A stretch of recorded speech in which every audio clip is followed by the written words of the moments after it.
Oh, yeah, hi. While we're bringing the presentation up, I realize that I'm between you and lunch, so I'll make this as quick as possible. But first of all, thanks very much to SwissCyberStorm for bringing me out. I'm coming all the way from Portland, Oregon in the USA.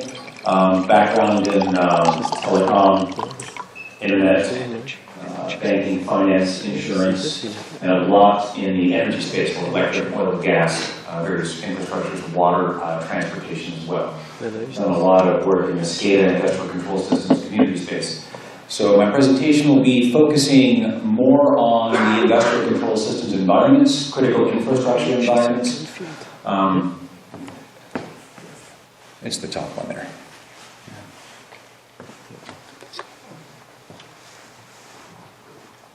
All right, and fact versus fiction. So we've heard some pretty common themes today. I think the most common we've heard so far has been that prevention is not possible. By show of hands, anyone think prevention is possible? 1, 2 hands went up. Okay, that's a small 3. It's a small number.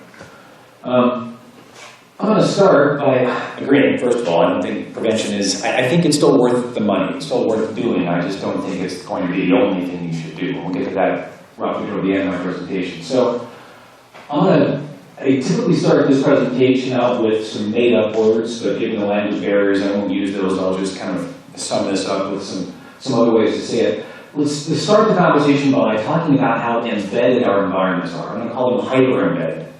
So if you look at the industrial control system space, and even in the traditional computing spaces, the IT spaces, or information technology spaces, I'm going to talk about both IT and OT, operational technologies. These are all of the things that run your transportation systems, your power grid, your water systems. They're not Windows, they're not Unix, they're proprietary operating systems or real-time operating systems. They don't look like the traditional mouse-clicking environments in any way, or even command line interfaces in some cases. So these environments are purpose-built devices. They're designed to do one thing and one thing only: open a valve, open a breaker, move a switch, activate a rail. That's all it does. But these environments have leveraged other embedded code. And I know a ton of programmers that are very smart people, very creative people, but they're also very lazy people.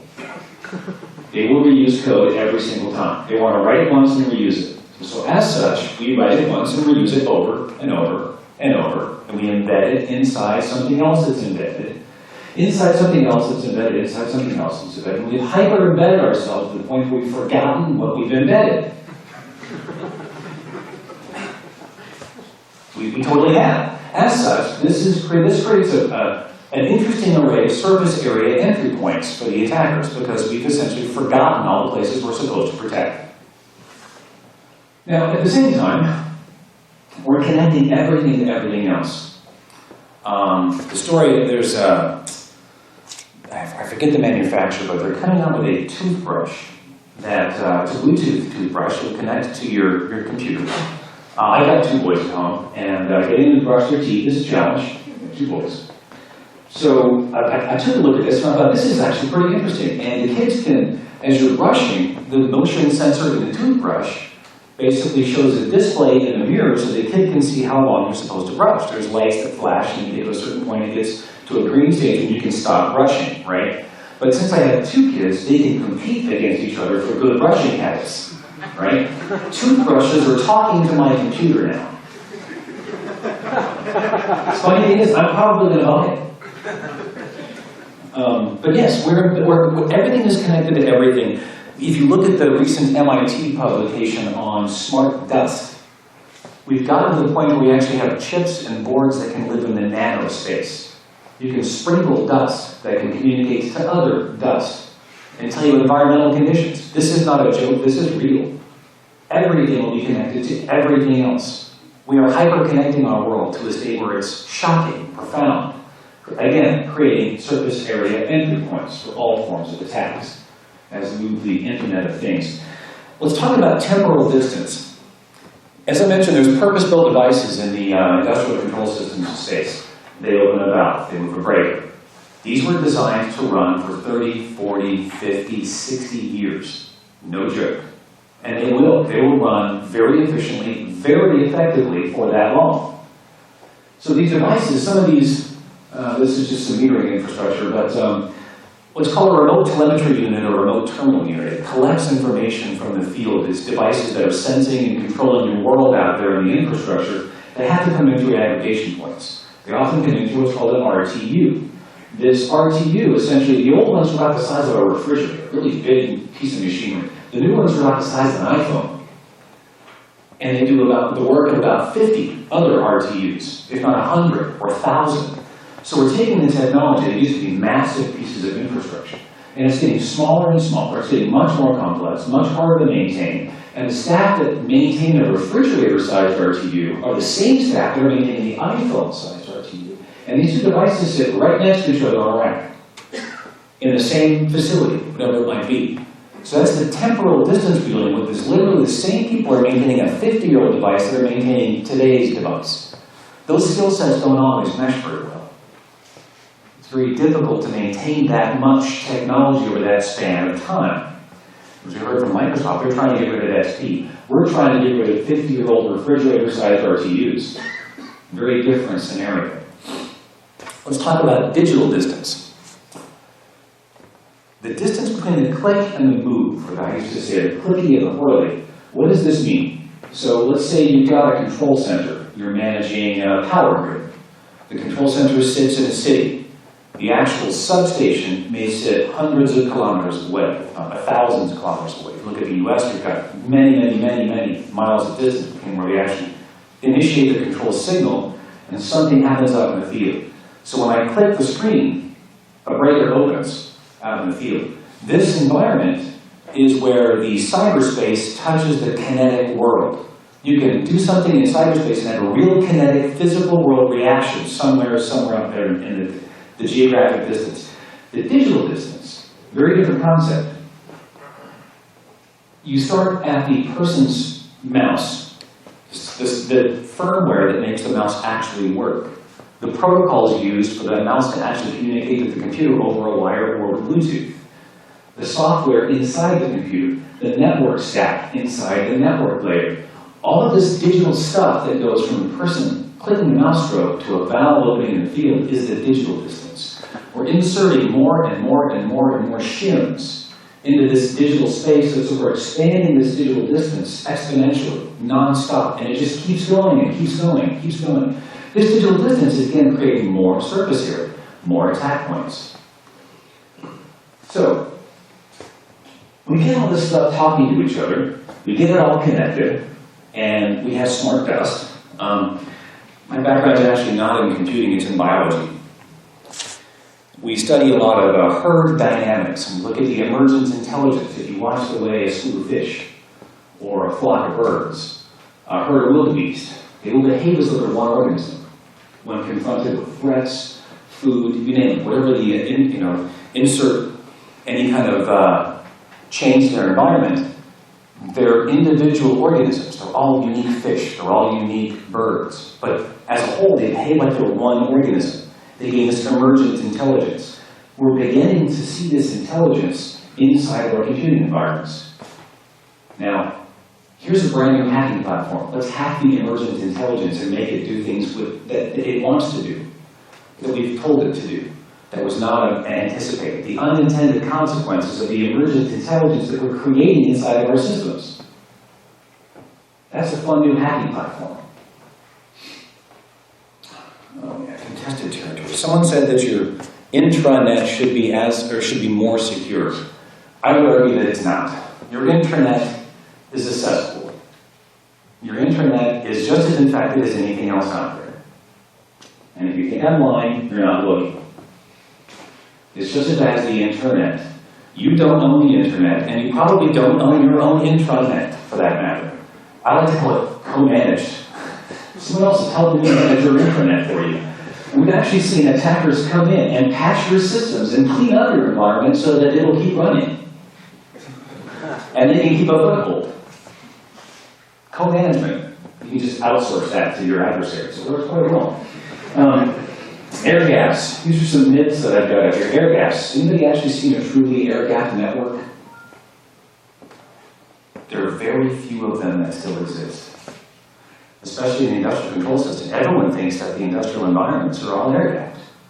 The businesses still have to make money. They make money on operational data.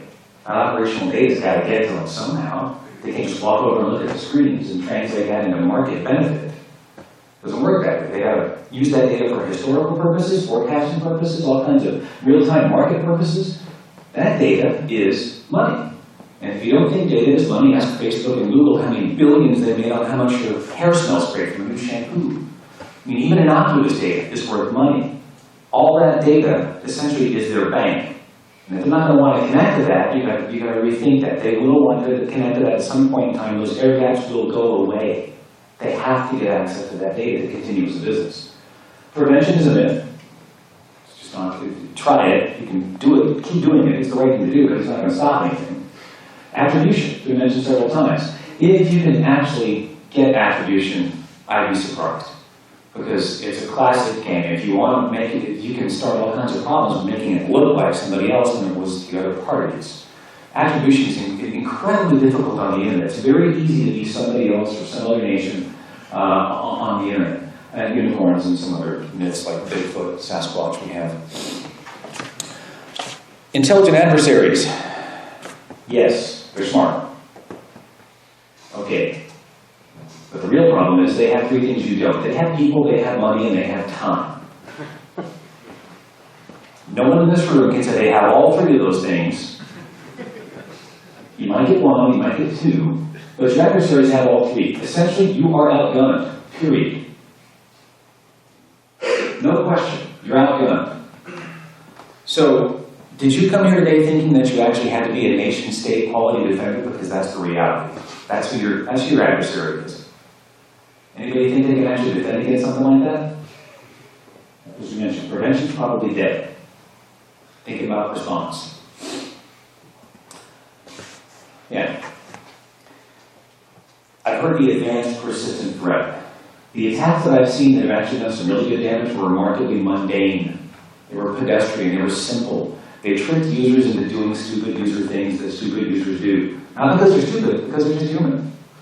They'll click on pictures of naked celebrities. They'll do all kinds of things. We've actually gotten people to give away passwords for a candy bar. Serious. We had this survey, social engineering survey, they gave away. We had, the worst case, we actually had a 20% hit rate for real, legitimate corporate credentials for a candy bar. So Hershey's with almonds. They're not that good. I've had much better chocolate. But people will do those things. So it's very easy to attack the meat space, layer 8, the human range. Because the reality is, we've gotten pretty good at securing our systems. Actually really good at securing our systems. So the attackers just move the attacks out of the endpoints, and eventually they're going to take technology out of the picture, they're just going to hack the humans to get at the technology. Stuxnet, perfect example. An air-gapped network. Didn't matter. Still got the virus in, or the malware. Technically wasn't the virus. Hackers are faster than laws. US is one. We've got all kinds of laws about cybersecurity. I do a lot of work in the power space. We have the NERC CIP standards that basically says you must be this tall to ride the security ride in the electric space. But the reality is, hackers are way faster than laws. Anybody seen a fast-moving law? Someone thinks of it and then suddenly it's law? Doesn't happen in any nation, especially the League of Nations in any way. So hackers can basically decide today they're going to break into you. And whether you got a law against that or not, they don't care. They don't care what your laws are. Not at all. Or they wouldn't be happy. You can make all the laws you want. You can make some of the best laws ever written. And they don't care. So my law today is going to be, if you ride your bike, you must lock your bike to a provided bike rack using a U-lock or a cable lock. This bike is compliant to the law. Totally useless bike. Point is, you can prescribe action, or you can prescribe action. You can tell them what to do, but you can't make them want to do it. That's the difference. They have to want to be secure. To be secure. Criminals share. And I say there's no honor among thieves and many other things in the crime world, but criminals do share, and they share way faster than we do. Why? Because sharing requires trust, and I've heard some discussion about that earlier. In order to share with somebody, you have to trust them. And trust requires a relationship with them. That's why all of these information sharing networks, though great in concept, always are doomed to fail. They don't scale. The number of people involved in the information sharing, the quality of the information goes down because the trust level goes down. So we've seen the most effective networks look like what you're doing here. There's small networks of trusted individuals that are adjacent to each other that are it looks a lot like Facebook and Twitter, LinkedIn, small groups of connected networks that ultimately make one big connected network. And then it's the transitive trust of the adjacent networks that actually gets the information shared. But we've seen information can actually traverse Twitter faster than an earthquake moves across the surface of the planet. That's a mathematical fact. It's a reality. So we can get there, but we have to understand the structures where trust can be balanced in the information sharing networks. We have to do it a lot like criminals do. Unfortunately, we have to take a page from their book. Yeah. 3 kinds of lies. Anyone heard this quote? There's 3 kinds of lies. There's lies, there's damn lies, and there's statistics. So, one of the interesting stats I've seen is about insider threats, and this is actually for most of the Western civilized nations. I take that for what it's worth, but by and large, for most of the Western computing networks, everyone is concerned about people outside of your nation coming in and gaining access to your systems and becoming a trusted insider, and then therefore performing some attack like that. The statistics show that white males ages 24 to 35 that frequently attend science fiction conventions are your biggest insider threat by orders of magnitude. Guys that dress up like stormtroopers on the weekend, they're your insider threat, not somebody from a different nation. Oddly enough, they're not people that look just like you, but they do dress up like stormtroopers. Now, if you haven't heard the words big data, you're probably asleep or dead. If you look at the industrial control system space, it's often called SCADA, Supervisory Control and Data Acquisition, SCADA. It's how you control field devices after those switches that operate and valves that open. How you get data from them to know your operating environment and then controlling those devices. It's all SCADA. We've been doing this for many, many, many years. We know data. SCADA, no one knows data like SCADA knows data. So big data is old news to the industrial control systems world. We've been doing things like this board you see up there behind you is a power system. And we've been managing literally billions of events per minute to translate that into a real operational picture and take action as a result. We've been doing this for a very long time. This isn't brand new to us by any means. We already know how to do this. The hard part is we're doing this from an operational perspective and not from a security perspective. So you're going to translate that same practice, just feed security telemetry into it, instead of just operational telemetry. But it's a fantastic model, and everyone should borrow it. It's not something that's just unique to this environment. Security operations centers look a lot like this. A NOC or a SOC looks something like this. And it's getting to the stage where they almost look identical. I've got a series of slides that are side by side asking you, tell me which one is the NOC, the SOC, and which one is the control center for a transmission grid or a power system, a water system, a gas system. And in some cases, you can't tell the difference. They look a lot alike. So continue this practice. Big data is a buzzword. We've been doing this for a long time. So we have. So we've got these different parts of the organization. Information sharing is a challenge, not just amongst nations, amongst industries. It's a challenge even inside individual organizations. Physical security does their own thing. They're often the guys with the guns. They like to, go to the range. They don't understand technology in a lot of cases. IT security thinks they know everything because IT security should. And, operational security, they just barely install security in some cases. They're busy trying to keep the system up because availability is their concern. Confidentiality, they can care less. Is it up? That's all they're worried about. Because if it's not up, that means your lights are off. Your water's not working. You have no gas. They could care less whether someone can see that data. So the pictures are very, very different. And then regulatory or policy space, you still have to be able to manage these things outwardly because as a business, in a lot of cases, you still have to be able to make money. You have to be able to make sure you can adhere to all the laws, both national and international. All these threats have to work together. Threats, because I say that on purpose, they're internal threats to each other. They can sabotage each other's ability to be effective by lack of communication and lack of effective collaboration across boundaries. I have silos up here on purpose because everyone says you need siloization of the organizations. I call them cylinders of excellence because they're all doing great stuff, but they're just not talking to each other. The reality is, the only thing different about all these people, they're just using different words. They're all doing the same thing. They're all doing it very well, and they're all very bright at what they do. The hard part is, they got to put down their egos and learn somebody else's words for that stuff, and they don't want to do that. Once you can get them to do that, and they can all speak the same language and collaborate together, amazingly, profoundly effective change in your security posture. Automation. Well, we're not robots yet. Automation does matter. We're trying to automate a lot of our security stuff. But you can't automate your way into perfection. The hard part is if you've got bad process and you automate bad process, you will just fail faster and more accurately. So until you fix the process and you fix the people part of the equation, automation isn't going to get you any benefit and may actually be a worse problem for you. Yeah, I come from the Pacific Northwest in the US and we have lots of rivers. I'm an avid whitewater kayaker. This is my good friend Eric Arlington. Eric spends around 250, 300 days a year on the water. He's a Class 5, Class 6 kayaker. It's international scale, so it doesn't matter whether in the US or not. I trust him with my life. He teaches security classes, safety classes. I've been on many runs with him. I've been extracted from very tight situations by this man right here in this picture. What's wrong? Anyone notice? Chin strap, thank you. This guy does this almost every day of his life. Many people trust him with their lives. I got a picture of him one day without a chin strap. He hates this picture. He hates it. No matter, even when your life depends on it, and you do it every single day, you can still forget to do the right thing. You're not going to be perfect. That's just part of the problem.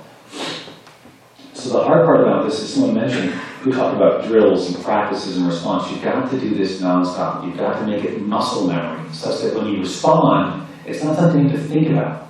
You have to remember to put your chin strap on. It just should be part of what you do. It should just baked into your practice. Innovation to dependence. We're innovating so fast now, and we're using technology to help us innovate, more technology, so it's a self-feeding problem. But we're now becoming dependent upon that technology. We've seen this in the industrial spaces. One of the best cases is the 2003 blackout in the US and the Northeast. The operators are looking at their screens. The SQL slammer happens, and the screens go blank. But they're so used to, and no offense to Microsoft, but they're using the Microsoft platform, they're so used to just waiting for the technicians to come in and reboot the system that the operators just kind of sat back and got some coffee and been checking for a while. Meanwhile, they weren't looking at the real physical dials, the real physical field systems. They were waiting on the technology to come back and tell them their operational state. But that delay, while they were waiting, lines got hot, lines sagged, lines hit a tree, bang, blackout happens. Massive cascading blackout. Because they were basically waiting for the reboot. Instead of going, I don't have visibility right now, I need to see where I can get the visibility. The dependence upon that technology created a massive weakness for them.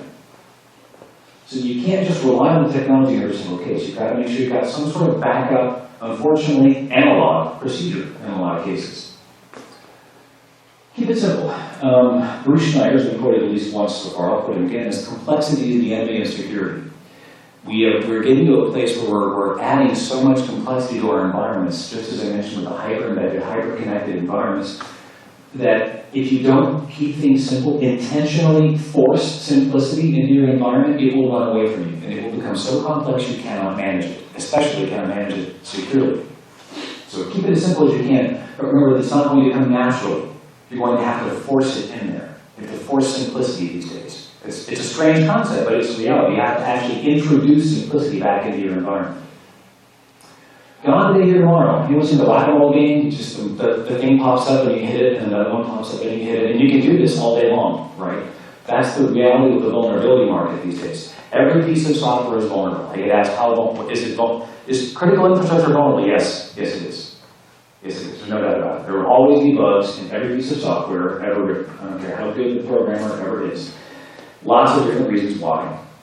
But you can continue down this path of chasing the vulnerabilities and trying to prevent the problem, and you should. But the reality is, In our space, in the industrial control systems, the critical infrastructures, we have things that are called forever days, not just 0 days, right? Because you know what is 0 days, the first day something's released publicly.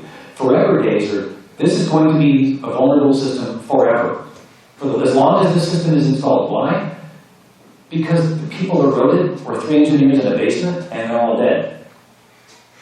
Seriously. No one will patch the system because there's no one alive to patch that piece of software. That's a reality. These systems run for such a long span of time, a lot of these folks actually start their programming career when they retire to come back and sell software to the business. And then they die. And then the software's left there.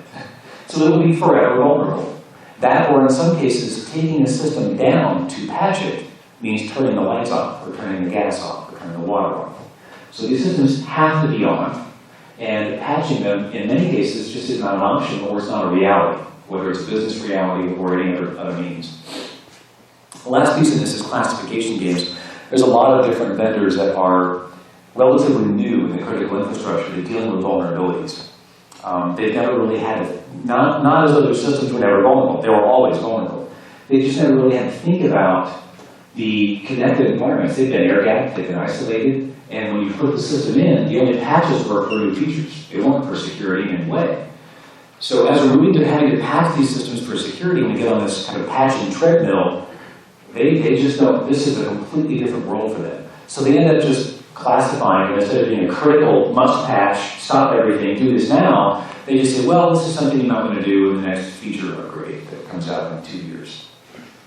That's reality. So they just classify it as a lower issue because it's a feature. It's not a security bug, it's just some features that are missing in the package that you purchased. And of course, you're the first one to ask for the security patch, so you'll charge you $1 million for it. Time, tools, and materials. And anyone know the underwriters' laboratories or the UL symbol on some of the electronics? These are basically, it's designed to be kind of an engineering specification, but the reality is underwriters' laboratories is there for insurance purposes. It's a money thing. It always comes down to money. So what they do essentially is they test products under various different circumstances and figure out when they fail. And then they will essentially insure an organization against liability for those failures based on where the systems failed. So let's take a bank safe, for example. No one will ever rate a safe as unbreakable, because no safe is unbreakable. So what they do is they figure out it takes a certain amount of time with certain tools or materials, whether it's drill and explosives or whatever, and then they'll allow a degree of insurance if the bank can demonstrate if they purchased safe X. Well, safe X takes 3 hours with a drill and a moderate amount of C4 explosive. So now the bank, in order to get insurance, has to show they can detect within 3 hours drills and explosives and respond such that the person does not get out with the money. And if the bank can demonstrate that they've got those detective and responsive capabilities, then they'll get the insurance. That's how this works. This is a business model. This has nothing to do with security. But this is about business, because it really is about money. And as a security professional, your answer should never be no. You should never say no. What you should say is yes if. Because the reality is the business still has to make money. You are essentially their risk manager. You're going to show them that it takes someone this long to get in with these tools and materials. And the business decides whether or not they actually want to meet that. That's their decision. Management makes that call. So, resilience. This is a term that often gets thrown around. It means a lot of things to a lot of different people. But when prevention fails, detection must be nearly immediate, and response must be surgical. Now, when you can converge those 3 circles and you get the Venn diagram, but you get the singularity, or as much of it as you can when prevention, detection, and response meet in one place, that is resilience. Your ability to operate through an attack, even when hit hard, and still come out operational is resilience, because that ultimately is the goal at the end of the day, especially for critical infrastructures. It's not about prevention, detection, or response. It's about the combination of those 3 and how they play together. All right, I'm done. How do we do on time? Did I make it fast enough? Thank you. Okay. Thank you very much. I'm sure there are questions in the room. No? No questions. Well, it was crystal clear as a speech. Yeah. Are you aware of any concrete attacks on critical infrastructures in the US? I can neither confirm or deny that there have been any kind of attacks on critical infrastructure. It happens all the time.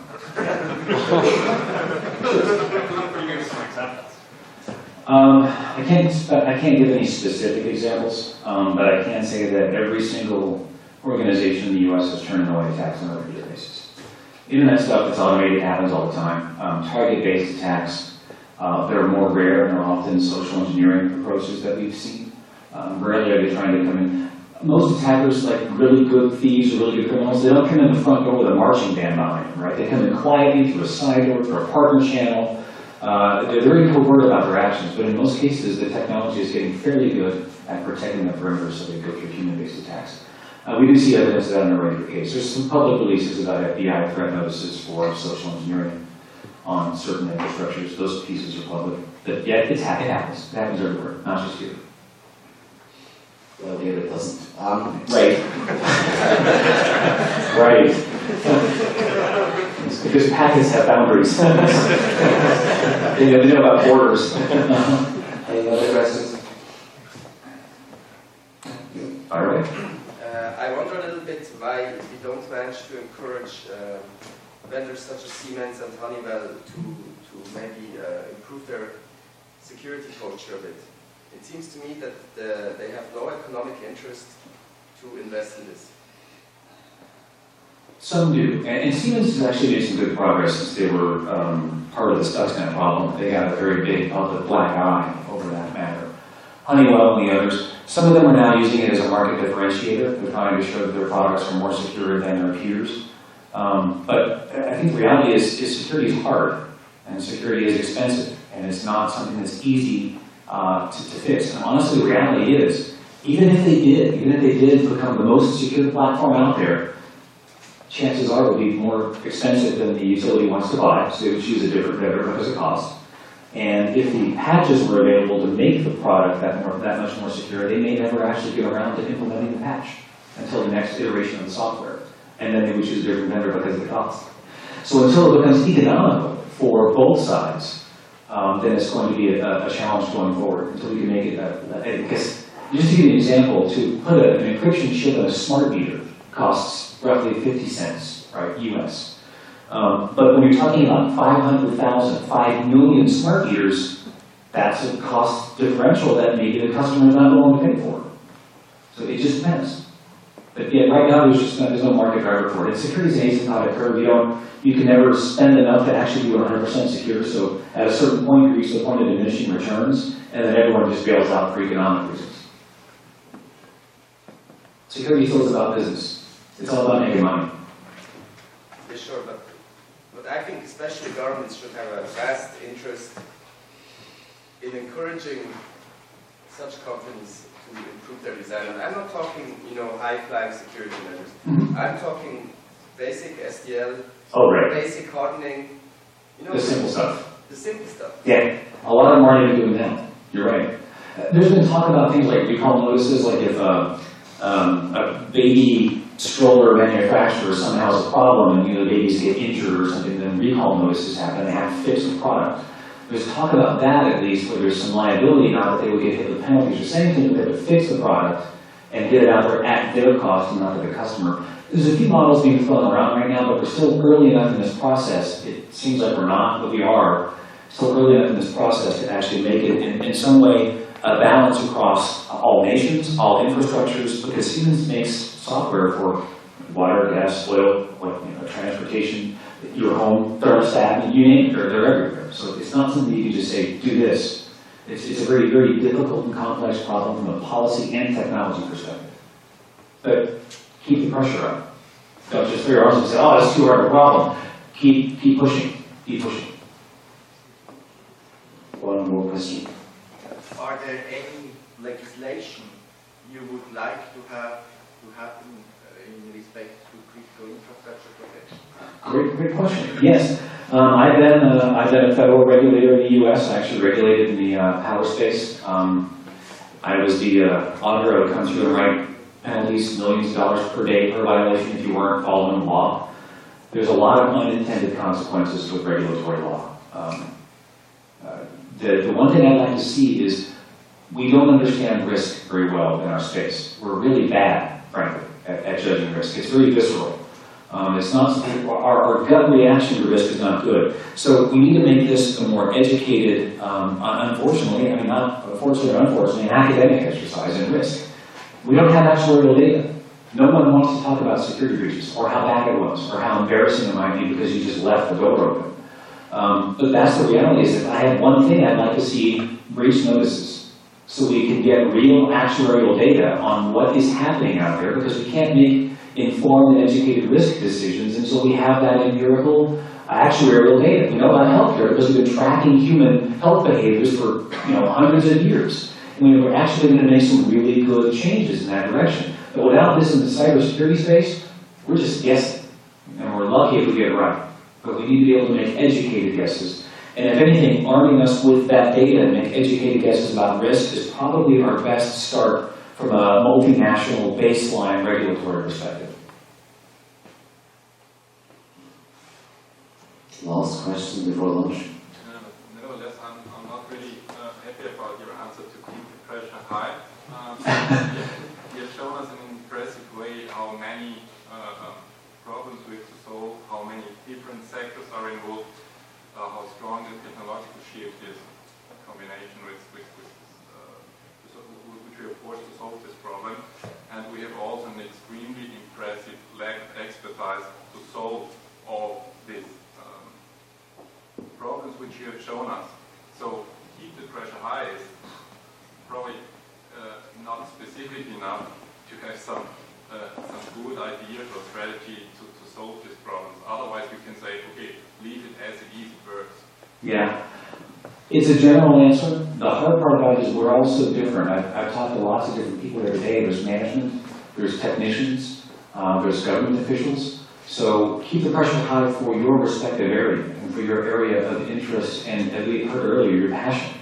If you're passionate about it and you think that that should be secure or more secure and you have good ideas, share those ideas. That's the form of pressure. I've been a CEO, I've been in management, I'm on my 6th company now, so as far as entrepreneurs go, or where did Mr. Rodriguez go, but I've done it, and I've never sold for a loss, but sold, maybe broke even. But the reality is, having managed lots of different environments, if someone comes with a problem and no solution, I tell them to get out of my office. Come back with some suggestions. You're the expert. You want to recognize this and tell me how to fix it. Give me some options. And then we'll work together to come to a solution. So it's not just going around identifying a problem nonstop. It's going around identifying solutions for each individual area of expertise and keeping that pressure on. Does that make more sense? Or? Yeah, probably you're absolutely right, but I miss these solutions. Miss the solutions piece? Oh, from this talk? Yeah. The solution, I want you guys to come back with some solutions. How about that? Yeah. I probably management that day, sorry about that. Yeah, the reality is, from a solution standpoint, actually I did offer some in terms of policy. There are some solutions in terms of information sharing, how to break down some of those silos, get the language barriers taken care of, drop the egos. Some of the most, I would say the least expensive solution to solving the information sharing or discussion problem interior to your company is beer.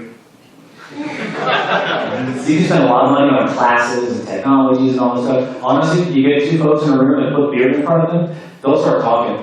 And if they can make up their own language, they will, but they'll eventually get over that language barrier internally. But it's a very cheap and effective solution. But yeah, there are a lot of solutions embedded in the top as well. I hate to interrupt this. Sorry, I know, we're all hungry. Let's get some food. Very entertaining discussion, but we have to get some food, honestly.